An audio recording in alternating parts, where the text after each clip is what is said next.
Hey everyone, welcome to today's episode of the show. Probably wondering what show is this. So, I've been thinking to myself after a couple of weeks and months now that I should start a YouTube channel. And that's primarily because I also have a podcast where I do audio interviews and I share my thoughts on business. But I've been thinking maybe I need to go YouTube and come out from behind the camera. So that's where the thought to create a YouTube video series about business principles, helping people solve their problems that they have with their business. Now I haven't come up with a name for this channel yet, and I'm just going to leave it vague, but till I figure something out. But in the meantime, I'll just talk about some topic today, and then we'll see how it goes. So, okay, here we go. Yeah, so I'm going to talk about why you need to sell like a pastor. Now, what do I mean? Now, I'm not trying to say that you should sell like a man of God or a preacher or a G or whatever, but what I'm trying to say is that you need to think of when you're in a sales situation that you need to sell like a pastor. Now, the pastor is just an acronym or an acrostic of P.A.S.T.O.R. And that just means A, you need to talk about the problem. A, you need to aggravate the problem. S, sell the story of the solution. T, you need to testify, brother. Testify. O, you have to make an offer. And then R, you ask for the response. Ask them to give you the money. Alright, so let's talk about P. Aggravate, talk about the problem. So the problem, I'll use an example. Okay, so take for example, there's this young man. He's 25, 26. His name is Emeka. He works in a bank in Lagos, Nigeria, and Emeka wants to buy a car. Why does Emeka want to buy a car? Emeka lives on the mainland. Now, in Lagos, there are two main areas of Lagos, which is the mainland and the island, and they're separated by a very long bridge. So Emeka lives on the mainland and he works on the island, and it usually takes him about 3-4 hours to get to work. He has to catch about 4 or 5 buses. He gets up as early as 5 a.m., gets ready to go to work, leaves his house by 6 o'clock, and he doesn't get to the office up until somewhere in the neighborhood of 8:30, 9 o'clock. So Emeka believes that if he buys a car, it will at least help him because he'll be able to wake up maybe 1 hour later.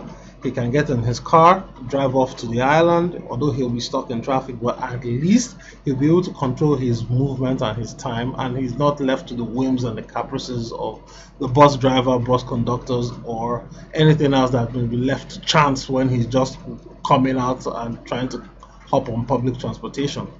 But the problem Emeka sees is that Emeka doesn't have the money to buy a car right now. So you, being the car salesman or saleswoman wanting to sell Emeka a car, you're not going to go and say, hey Emeka, come and buy this car. Emeka already feels that he doesn't even have money to buy a second-hand car, much less a brand new car. But if you think about this logically, you can step into Emeka's mind and now position your sales message in a way that Emeka starts to think about creative ways to get the money to buy the car. So what am I going to tell you to do as a salesperson? Well, I'm going to look at it from two different perspectives. You say, hey, Emeka, I know you want to buy a car, but guess what? These are the things that are hindering you when you don't have a car.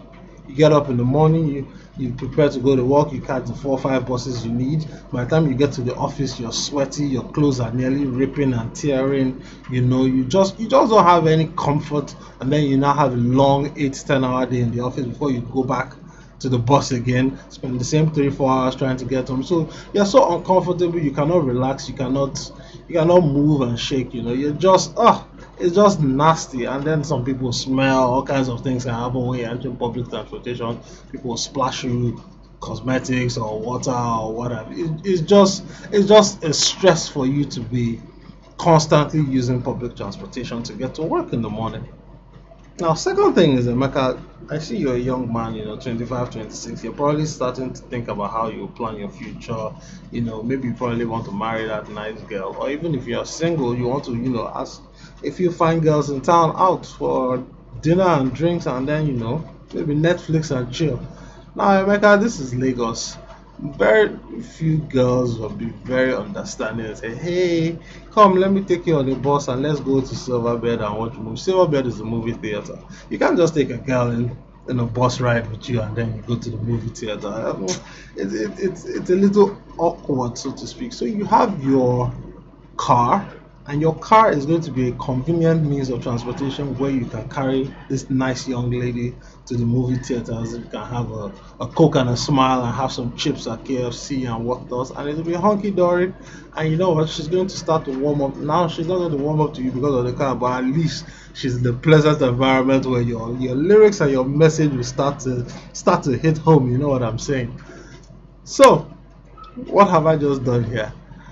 I have actually stated Emeka's true problem in two ways.